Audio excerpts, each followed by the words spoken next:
fans of legendary actor Richard E. Grant were concerned when a Twitter video revealed the downcast star was finding it challenging to keep his low mood at bay.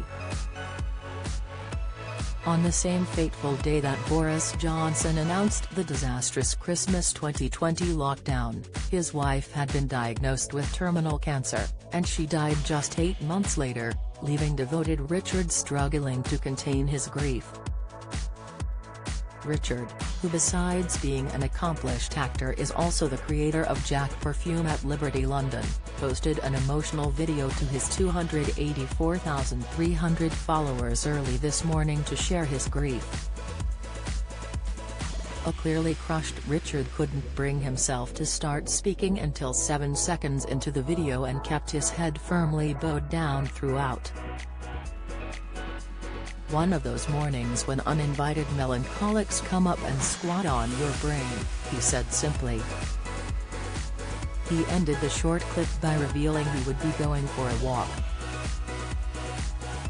Richard had been married to his beloved wife Joan Washington for 35 years when lung cancer took her from him, after first meeting her when he was sent for voice coaching lessons at the Actors Centre in London back in the 1980s.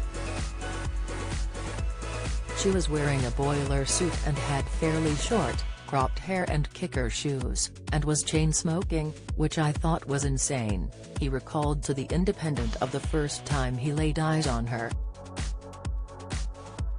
"She was teaching an accent session with a bunch of actors, and I thought she had the most wonderful voice and huge, sort of monkey eyes. I thought that she was really cute and all that." It was December 1982. She had been recruited to help him learn how to authentically replicate a Belfast accent for a film role, and he had an instant crush on her, but sadly, she didn't immediately feel the same. "I used to take a class of about 20 people and I actually used to find him quite annoying because he'd get the giggles at quite the wrong moment, and I was a strict teacher," she once recalled of her frustrations.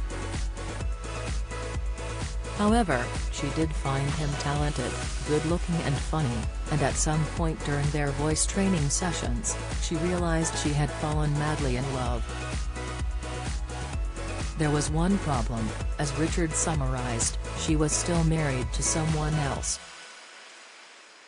However, the pair liked speaking a huge amount, and Joan soon invited him to dinner while her husband was working away to discuss recording a script for a Royal Shakespeare Company production she was voice coaching on.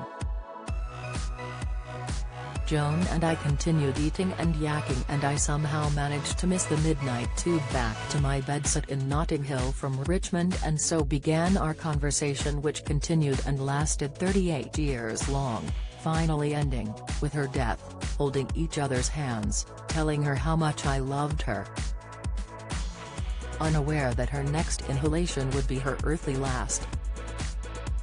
Sadly, just 2 days before Christmas 2020, and on the same day that Boris announced an isolating full lockdown forbidding family and friends from uniting for the festive occasion, Joan had been diagnosed with stage 4 lung cancer.